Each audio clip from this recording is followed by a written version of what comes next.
Khyber Pakhtunkhwa assembly का आज एक गैर मामूली इजलास बुलाया गया था और इसकी वजह ये थी कि ये असम्बली हाल के बजाय इमरान खान क्रिकेट स्टेडियम में बुलाया गया था। वहाँ पे अरकानी असम्बली बैठे थे।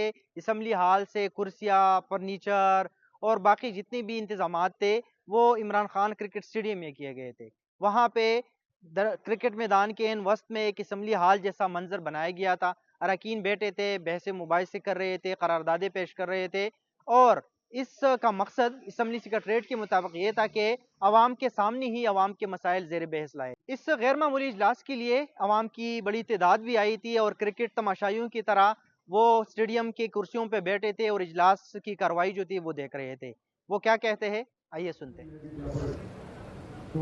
यहाँ पे अब भी तकरीर का सिलसिला जारी है और खुशकिस्मती की बात हमारी ये है कि इस बार क्योंकि वज़ीर आला वहाँ असम्बली में बहुत कम आते हैं, आज हमें वज़ीर आला खैबर पख्तूनख्वा का खिताब भी यहाँ सुनने देखने को मिलेगा। और इसके अलावा यहाँ पे बिल्कुल वही इंतजामात किए गए हैं, वही असम्बली के मुलाजिमीन आए हुए हैं। पाकिस्तान तहरीक इंसाफ एक जमहूरी पार्टी है और हम ये चाहते हैं कि अवाम के जो फैसले हैं वो अवाम में किए जाए। आपने देखा कि बाकी जो जमातें हैं ड्राइंग रूम की सियासत करते हैं, अवाम को ऑन बोर्ड नहीं लेते और अपने फैसले ड्राइंग रूमों में करके और अपने ही नुमाइंदों से प्रूव करके एक डिक्टेटरशिप क्रिएट की गई है। फिर मतलब हम स्टेडियम में जलसे बोला, हम इधर आया हम सब वर्करों को बंद करके गेट बंद किया।